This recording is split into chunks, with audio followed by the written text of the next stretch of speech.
Praise the Lord. கர்த்தர் நாமம் மகிமைப்படுவதாக. இந்த அருமையான புதிய நாளிலே உங்களை சந்திப்பதிலே மிகுந்த மகிழ்ச்சி அடைகிறோம். தினம் ஒரு லோக சுவாத்தின் மூலமாய் உங்களோடு நாங்கள் தினமும் உங்களை சந்திக்கிறோம்.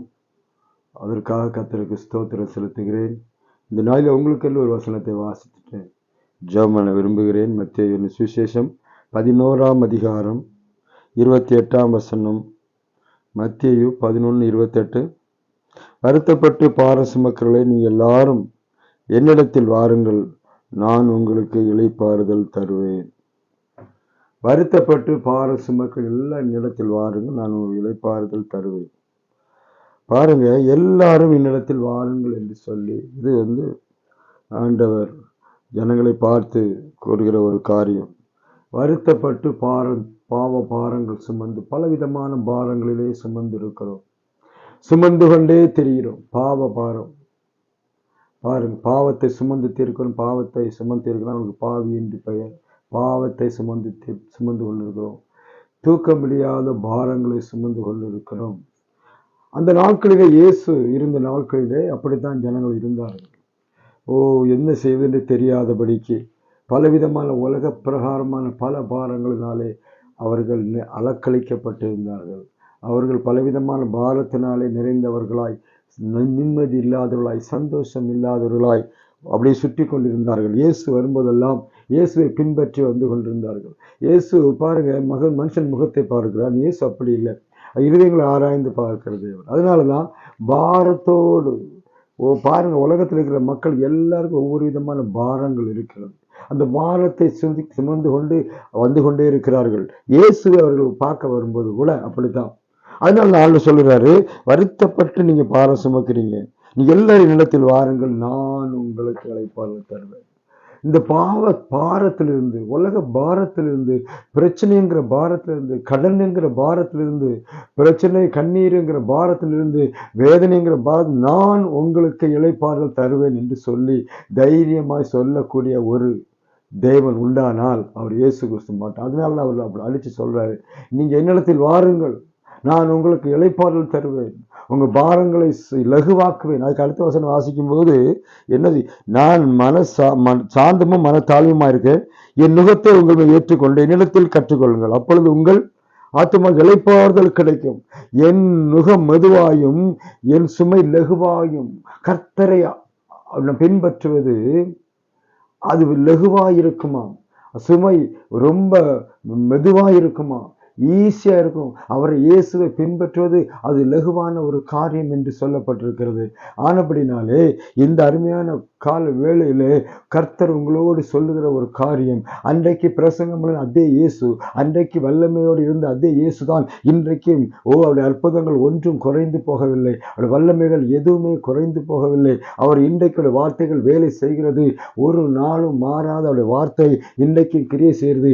எத்தனையோ மக்கள் பயங்கரமான பாரத்தினாலே உலகத்தில் வாழ விருப்பம் இல்லாதபடிக்கு அவர்கள் தங்களை மாய்த்து கொள்ள பலவிதமான ட்ரையல்களையும் சூசைட் அட்டம் பண்ணி பயங்கரமான காரியங்களை செய்து தங்களை மாய்த்து கொள்ள விரும்பினார்கள். இன்றைக்கு அந்த மூலம் மக்கள் இருந்து கொண்டிருக்கிறார்கள். வசனத்தை கேட்கிற தேவனுடைய பிள்ளைகளே, உங்க வாழ்க்கையில எது உங்களை பாரப்படுத்தி கொண்டிருக்கிறது, எது உங்களை துக்கப்படுத்தி கொண்டிருக்கிறது, எது உங்களை தூக்க முடியாத பாரமா இருக்கிறது என்று நீங்கள் பாரம் என்று விரும்பி இருக்கிறது என்று நீங்கள் சொல்லினால் இயேசு அந்த பாரத்தை மாற்ற வல்லவர். நீ இயேசுவண்டை வந்தால் இந்த கால வேளையிலே உங்கள் பாரங்களை எல்லாவற்றையும் மாற்றி அதை லகுவாய் மாற்றுவார். எத்தனை பேருக்கு அற்புதம் செய்திருக்கிறார். இந்த நாளிலே உங்களுக்கு ஒரு அற்புதத்தை செய்வார். பிரச்சனைகள், வீட்டிலே பயங்கரமான பிரச்சனைகள், பிள்ளைகள்னாலே பிரச்சனைகள், சொந்த பந்தங்கள்னாலே பிரச்சனைகள், கடனுக்காலே பிரச்சனைகள், கஷ்டங்களாலே பிரச்சனைகள், நோய் தீராத நோய், எந்த ஹாஸ்பிட்டலுக்கு போனாலும் தீரவே இல்லை இந்த நோய் என்று சொல்லி அதனாலே பிரச்சனைகள், பாரத்தோடு இருக்கிறீர்களா? கர்த்தர் உங்களை அழைக்கிறார். கர்த்தர் உங்களை மகனே மகளே வா என்று அழைக்கிறார். உன் பாரத்தை என்மேல் வைத்து விடு என்று சொல்கிறார். நான் உங்களுக்கு இளைப்பாறுதல் தருவேன் என்று சொல்லுகிறார். உங்க வருத்தப்பட வேண்டிய அவசியம் இல்லை. இன்னைக்கு தூக்கி வைத்துக் கொண்டு வருத்தப்பட்டு கொண்டு இருக்கிறோம். என்ன செய்வது என்று தெரியவில்லை. யார் எங்களுக்கு உதவி செய்வார்கள்? யார் எங்களுக்கு நன்மை செய்வார்கள்? யார் எங்களுக்கு இந்த நிர்பந்தமான சூழ்நிலை எங்களை விடுவிப்பார்கள் சொல்லிக் கொண்டிருக்கிறார்கள். அருமையான தேவ பிள்ளைகளே, உங்க வாழ்க்கையில் அப்படிப்பட்ட சூழ்நிலை இருக்குமானால் இந்த கால வேளையிலே கர்த்தர் உங்களை தேடி வருகிறார். ஓ, பாரங்களை லகுவாக்குகிற தேவன், பாரங்களை மாற்றுகிற தேவன்.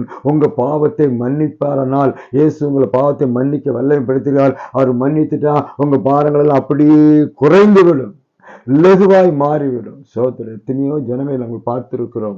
கர்த்தரத்தில் வந்து எவ்வளவோ ஆசீர்வாதத்தை பெற்றிருக்கிறார்கள். இன்னைக்கும் கர்த்தர் உங்களை ஆசீர்வாதத்தை பெறும்படி உங்களை அழைத்துக் கொண்டே இருக்கிறார். அதனால சொல்ல, வருத்தப்பட்டு பாரசுமக்களை நீங்கள் எல்லாரும் இல்லத்தில் வாருங்கள் என்று கூப்பிடுகிறார். ஆண்டவர் எப்பொழுதுமே நம்மை கூப்பிட்டு கொண்டே இருக்கிறார். சத்தம் தொனித்துக் கொண்டே இருக்கிறது. என்னிடத்தில் வாருங்கள், என்னுடைய வசனத்தை கேளுங்கள், என்னுடைய பாரங்களை சுமங்க, அது உங்களுக்கு லகுவாயும் மெதுவாயிருக்கும், அந்த சுமை உங்களுக்கு ஆசீர்வாதமாக இருக்கும் என்று சொல்லுகிறார். அருமையானவர்களே, இந்த நாளிலே உங்க வாழ்க்கையில் என்ன பிரச்சனை இருந்தாலும் எதுக்கும் கவலைப்படாதீர்கள். கர்த்தர் இம்மட்டும் நடத்தி வந்திருக்கிறார். இந்த வருஷத்தின் கடைசி நாட்கள் வரையிலுமாய் நடத்தி கொண்டு வந்தவர். வரப்போற புதிய வருஷத்திலையும் புதிய ஆசீர்வாதங்களை காண வேண்டுமா? கர்த்தர் மேல உங்கள் பாரங்களை வையுங்கள். சோத்திரம். ஓ, நீங்கள் எல்லாரும் நிலத்தில் வாருங்கள், நான் உங்களுக்கு இளைப்பாறுதல் தருவேன், நான் உங்களுக்கு இளைப்பாறுதல் தருவேன், நான் உங்களுக்கு ரெஸ்ட் தருவேன். நமக்கு ரெஸ்டே இல்லைதான்.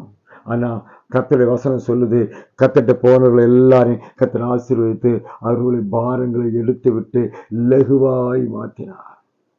ஜான் பனியன்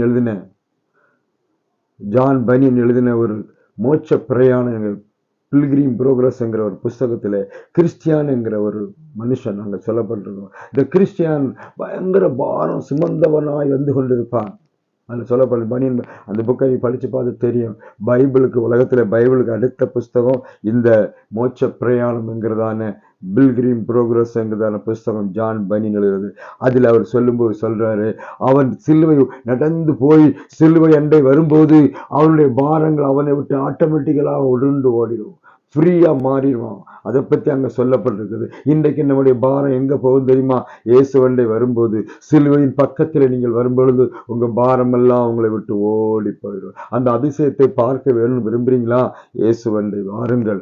இந்த நாளிலே இயேசுவை நோக்கி பாருங்கள். இயேசுவின் வசனத்துக்கு ஒப்புக் கொள்ளுங்கள். அவர் உங்களை அழைக்கும் போது ஒப்புக் கொள்ளுங்கள். அவர் என்ன செய்யறார்? உங்களுக்கு இளைப்பாறுதல் தருவேன், நான் உங்களுக்கு இளைப்பாறுதல் தருவேன், என்னிடத்தில் வாருங்கள் என்று சொல்லி ஒவ்வொரு நாளும் துணி கேட்டுக்கொண்டு நாம் எங்கே சென்று கொண்டிருக்கிறோம்? கர்த்தரை நேரத்தில் வாருங்கள் சொல்கிறார். நாம எங்கேயோ ஓடிக்கொண்டிருக்கிறோம். ஒப்புக்கொள்ளுங்க, கர்த்தரிடத்தில் வாங்க. உங்க பாரங்கள் எல்லாம் குறைக்க அவர் வல்லமை உள்ளதா இருக்கிறார். ஒப்புக் கொடுப்பீங்களா? இந்த காலை வேளையில் ஒப்புக்கொள்ளுங்க. நான் உங்களுக்கு ஆட்சேபிக்க போறேன். பரலோகத்தின் பிதாவே, நல்ல ஆண்டவரே, ஆண்டவரே, வருத்தப்பட்டு பாவசுரக்கு எல்லாரும் இடத்தில் வாருங்கள் சொல்லி கூப்பிட்டீரப்பா. இன்றைக்கு நாங்கள் உம்மிடத்தில் வந்து ஆண்டவரே எங்களுடைய பாரங்கள் எல்லாத்தையும் இறக்கி வைத்திருக்கிறோம். ஆண்டவரே, இன்றைக்கு இந்த வசனத்தை கேட்கிறவருடைய வாழ்க்கையில எந்த பாரம் இருந்தாலும் இந்த நாட்களை நீ மாற்றி விளம்படி ஆட்சேபிக்கிறோம், மாற்றி கொடுக்கும்படி ஆட்சேபிக்கிறோம், அவளை லகுவாக்கும்படி ஆட்சேபிக்கிறோம், ஒரு பெரிய விடுதலை கொடுக்கும்படியாய் இந்த அருமையான வேளையிலே இந்த பிள்ளைகளை ஒப்பு கொடுத்து செபிக்கிறேன். ஆண்டவர் ஆசீர்வதியும் கிருபைக்குள் மறைத்துக் கொள்ளும். நாமத்தை மகிமைப்படுத்தி ஆசீர்வதியும். இயேசு நாமத்தில் செபிக்கிறோம் பிதாவே, ஆமென். இந்த நாளிலும் கூட வருத்தப்பட்டு பாரசுமக்கெல்லாம் வாங்க, கர்த்தர் உங்களை ஆசீர்வதிப்பார். பாரங்களை அவர் மேல் வைத்து விடுங்கள். தேவன் உங்களை ஆசீர்வதிப்பாராக. இன்னும் ஒரு லோக சுவாசம் மூலமாய் உங்களை சந்திக்க கர்த்தாவே நம்ம எல்லாரையும் ஆசீர்வதிப்பாராக. ஆமென்.